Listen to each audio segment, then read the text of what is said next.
అనుదినమన్న శ్రోతలకు మన ప్రభువును రక్షకుడై ఉన్న యేసుక్రీస్తు యొక్క సరిసాటి లేని మహా గొప్ప పరిశుద్ధమైన నామమునందు శుభములు. నేడు 2025 సంవత్సరము జనవరి మాసము 22వ తారీఖు ఆదివారం నాటి ధ్యానాంశము.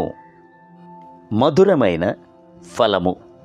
పరమగీతం గ్రంథము 2వ అధ్యాయము 3వ వచనమందు అతని ఫలము నా జీవాకు మధురము. మనము ప్రభువునకై ఫలమును ఫలించినట్లుగా పిలువబడి ఉన్నాము.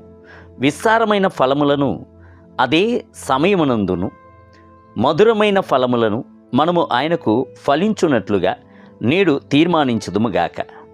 నా ప్రియుడు తన ఉద్యానవనమునకు వేంచేయునుగాక, తనకిష్టమైన ఫలములనతడు భుజించునుగాక. పరమగీత గ్రంథములు 4వ అధ్యాయం 16వ వచనం. మనము ప్రభువు కొరకు ఫలించవలసిన ఫలములు ఏవి? 1 మారు మనసుకు తగిన ఫలము, మత్తయి సువార్త 3వ అధ్యాయం 8వ వచనం. 2వది జీవాకు ఫలమునయ్యున్న స్తోత్రబలి, హెబ్రీయులకు రాసిన పత్రిక 14వ అధ్యాయము 15వ వచనం.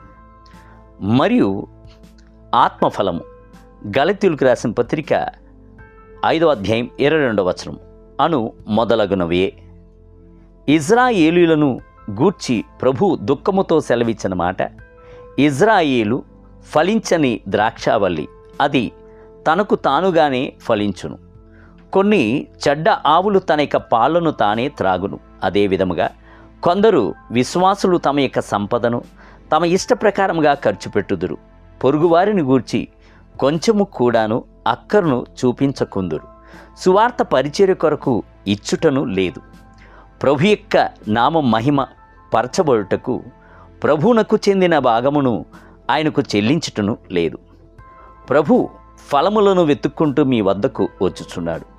మీరు ఇతరులను గూర్చిన చేదును, వైరాగ్యమును, విరోధమును పెట్టుకొని ఉండినట్లయితే ఆయన మీ వద్ద ఏమరపాటు చెందురు. అయితే మంచి ఫలములను ఇచ్చుటకు ప్రారంభించుచున్నప్పుడు ప్రభు మీ యొక్క జీవితమును ఇంకను పైపైకి హెచ్చించి ఆశీర్వదించి అభివృద్ధి పరచును. ఒక భక్తుడు ఒక దినమున జొన్న చేను గుండా నడిచి వెళ్ళాను.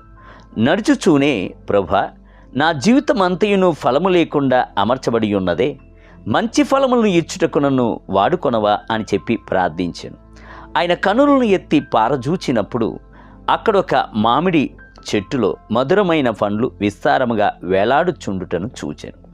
ఆయన యొక్క విచారం మరీ అత్యధికమాయను. ఇట్టి సాధారణమైన వృక్షములన్నీ కూడాను నీకు ఫలమును ఇచ్చుచున్నవే, నేను మాత్రం ఫలమునివ్వక ఉండుట ఎలాగూ అని తలంచి కన్నీరును రాల్చాను. ప్రభు అతని వైపు చూచి, కుమారుడా, వృక్షములు ఫలము ఇచ్చుటకు గల కారణము ఏమిటో తెలియనా? ఆ ఫలము చిన్న పిందెగా ఉన్నప్పుడే తన కాండమునందు గల వేల సంఖ్యలో ఉన్న నారు రంధ్రములను వృక్షమునకు తిన్నగా తెరచి ఉంచుచున్నాయి. వృక్షం యొక్క సారమును, వృక్షం యొక్క రుచిని మరియు గుణాతిశయములను ఆ నారు ద్వారముల ద్వారా ఆ కాయలోనికి దిగిన తరువాత ఆ కాయ ఫలించుచున్నది. అట్టి ఫలమునందు వృక్షం యొక్క సువాసన, రుచులన్నీయును దిగుచున్నది. అది యజమానికి మంచి ఫలముగా ఉపయోగపడుచున్నది.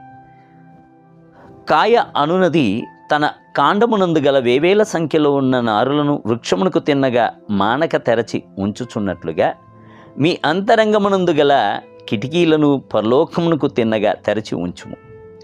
అప్పుడు ప్రభువు మిమ్ములను పరలోకము యొక్క శ్రేష్టమైన సారముతో నింపును.